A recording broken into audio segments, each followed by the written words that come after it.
Welcome to McPlum, simple solutions served daily. You start by confirming prerequisites and taking the first action, power and device.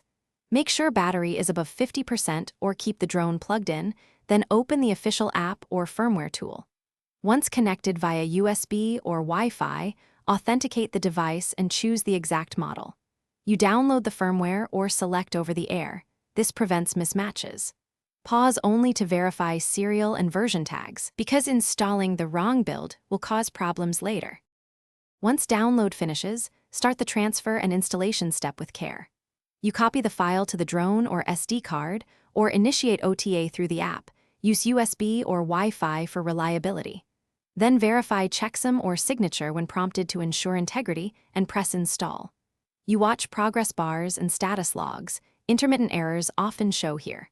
If prompted, follow companion firmware updates for gimbal or controller. Maintain power and connection. Interruption mid-flash can brick the unit. You finish by validating and restoring normal operation.